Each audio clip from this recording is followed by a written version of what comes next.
Olá pessoal, tudo bem com vocês? Estou aqui de volta gravando mais um vídeo. Para quem não me conhece, eu me chamo Apóstola Tayana Galderize e estou aqui mais uma vez para darmos continuidade ao nosso estudo falando sobre quem eram os profetas da Bíblia, né? Então, deixe já o seu comentário, deixe o seu like. Se não é inscrito, entra agora, se inscreve para receber notificações e aciona o sininho para receber novas notificações de vídeos novos aqui mesmo no nosso canal. Reflexão em Paz com a apóstola Tayana Galderize, conteúdo 100% Jesus. Já o seu papel e caneta aí, nós vamos dar seguimento ao nosso estudo em nome de Jesus. Nós vamos falar hoje sobre as características de um profeta. Vamos lá? Falamos na aula anterior, né? Tivemos uma pequena introdução, falando um pouquinho de cada coisa, trazendo para o nosso dia a dia, que é necessário, nossa, é muito necessário vocês ficarem atentos. Que às vezes a pessoa não é profeta, mas é caracterizado como um profeta. E a primeira característica de um profeta chamado por Deus, que tem aqueles que foram chamados pelo homem, primeiro tópico, homem piedoso. Quer anotar? Homem piedoso. Às vezes o termo profeta se refere a pessoas piedosas que gozam de um relacionamento íntimo com Deus. Parece que esse é o uso de um termo lá no livro de Gênesis, capítulo 20, versículo 7. Vamos abrir a nossa Bíblia em relação a Abraão. Vamos lá? Vamos abrir a nossa Bíblia? Gênesis capítulo 20, versículo 7, que diz assim: Agora, pois, restituí a mulher ao seu marido, porque profeta é e rogará por ti, para que vivas, porém, e não lhe restituíres. Sabes que certamente morrerás, tu e tudo o que é teu.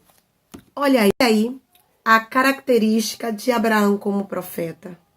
Então, assim, homem piedoso. Abraão, ele foi um homem piedoso. Então, está caracterizado a uma das características de um profeta, ser um homem piedoso.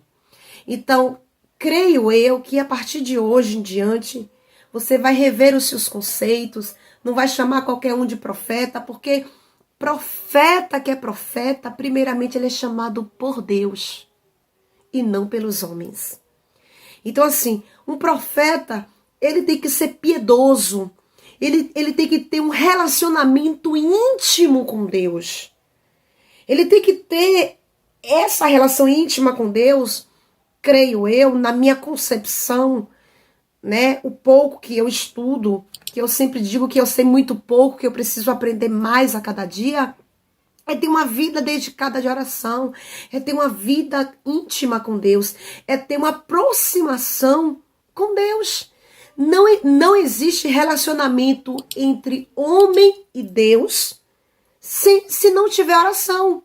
O profeta que é caracterizado aqui na terra como profeta, se não tiver uma vida de oração, como é que ele vai ter um relacionamento íntimo com Deus?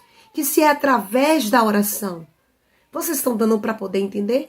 Então é isso, é necessário que o homem em si, ele venha ter um relacionamento com Deus, uma intimidade, uma vida íntima com Deus, uma vida a dois, né? Um casal, eles quando se casam, louvado e agradecido é o nome do Senhor, é necessário ele ter uma vida íntima com a sua esposa.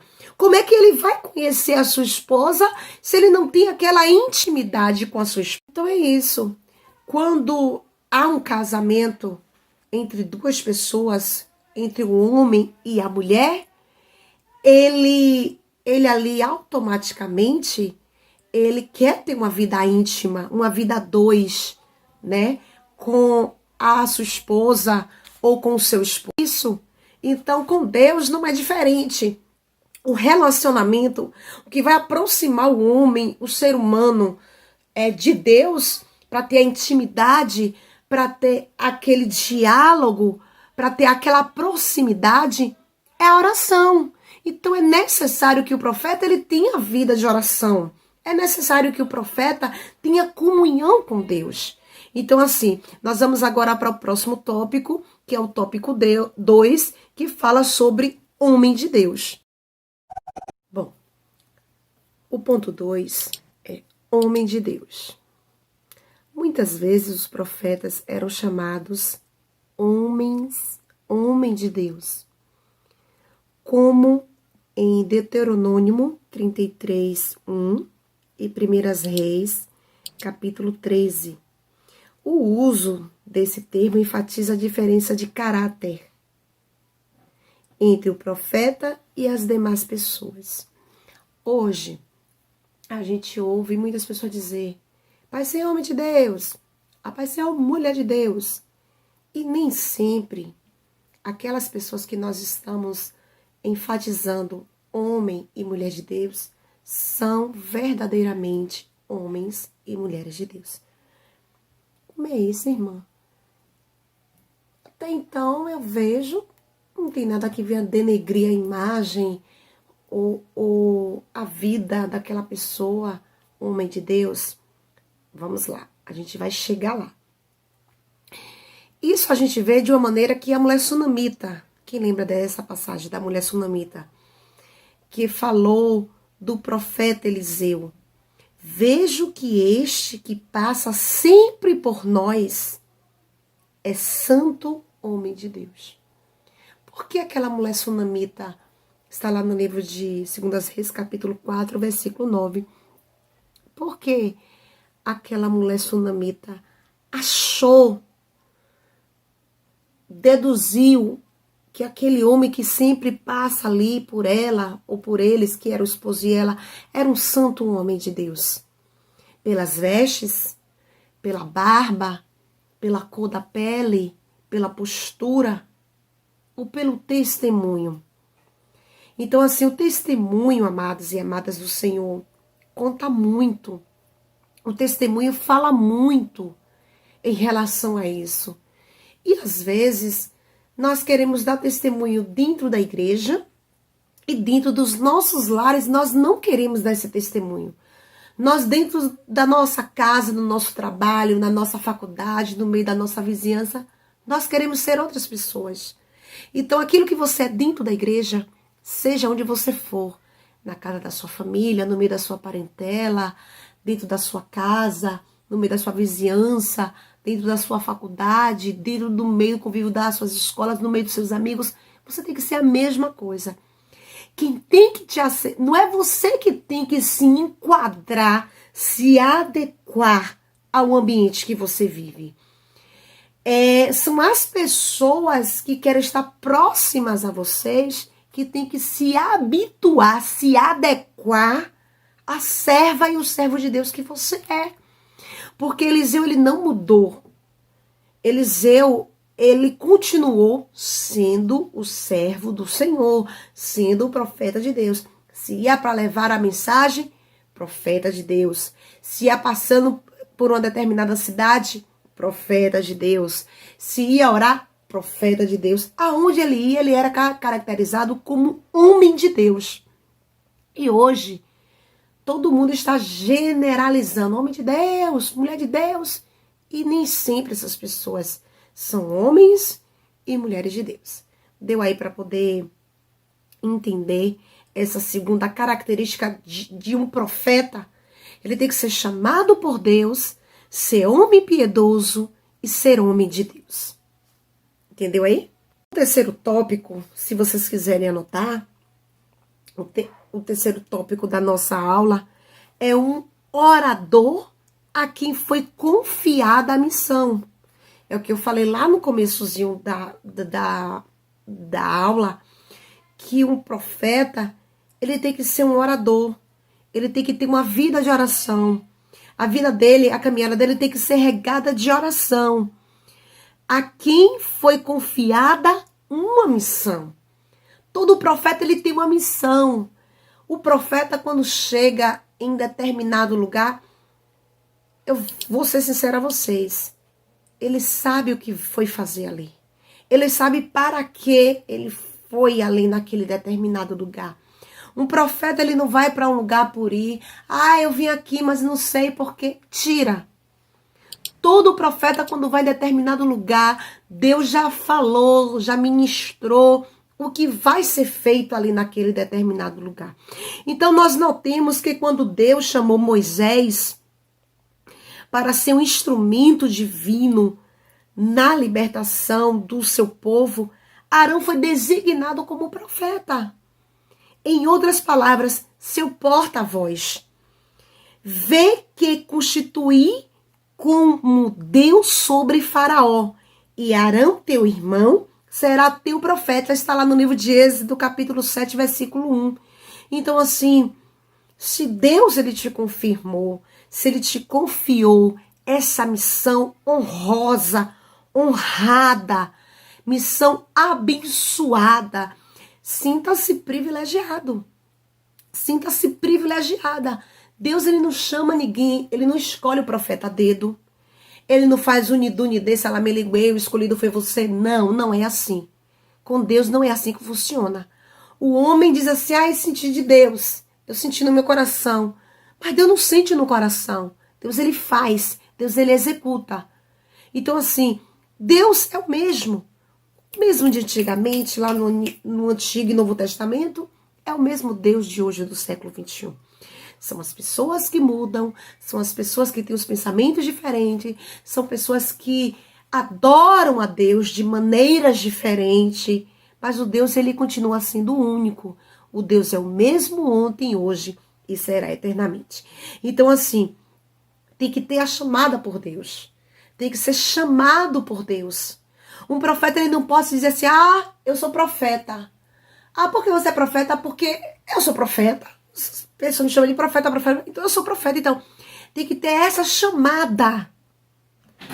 Chamada qual que é uma chamada árdua, chamada dura. Profeta não tem amigos. O amigo do profeta é Deus. Vou ser sincera aqui, o amigo do profeta é Deus. A quem ele confia é Deus. Mas Geazim era, vamos se dizer, como se fosse o intercessor do profeta. Mas ele se desviou da visão espiritual para a qual ele foi chamado para estar ali ao lado do profeta. E foi o que aconteceu com Geazim, que o profeta disse, não receba nada. Ele recebeu e ali ele pegou a lepra de Naamã. Então, assim, as coisas de Deus, as coisas do reino, as coisas dos céus, são coisas finas. São coisas, sabe, muito finas, que qualquer coisa parte. São coisas que o que eu faço dentro de casa, eu limpo a casa do jeito que eu quero, arrumo a casa do jeito que eu quero, mas para Deus não pode ser assim. Eu vou quando der, eu vou fazer quando der, quando puder, mas já para Deus as coisas não podem ser assim. Quando as pessoas, quando eu vou em determinados ministérios, falam que algumas pessoas falam assim, sinta-se à vontade como se estivesse na sua própria casa. Na minha casa eu boto minhas pernas para cima, na minha casa eu falo alto, na minha casa eu grito, na minha casa eu quebro o pau. E em Deus, na presença do Senhor, eu posso fazer isso? Não posso, amados. Então, assim, quando se trata reino de Deus, reino espiritual, coisas do alto, coisas dos céus, as coisas mudam de figura.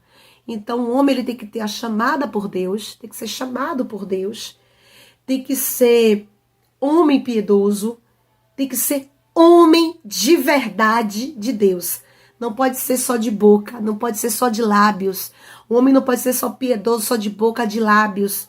Homem de Deus não é porque eu tô usando um cabelo solto, ou tô usando um rabo de cavalo, ou então eu estou de coque, ou tô vestindo um saião, um blusão, um roupão. Sou caracterizada como mulher de Deus, pelo meu exterior. Então, o homem de Deus, o profeta, como a gente está dando como exemplo aqui, foi caracterizado como homem de Deus não pelas roupas, não só pelo testemunho, porque assim, o que reflete, o que tá por dentro, tem que refletir por fora. Não é de fora para dentro, é de dentro para fora. Então, tudo que o profeta for falar vai soar como uma confirmação.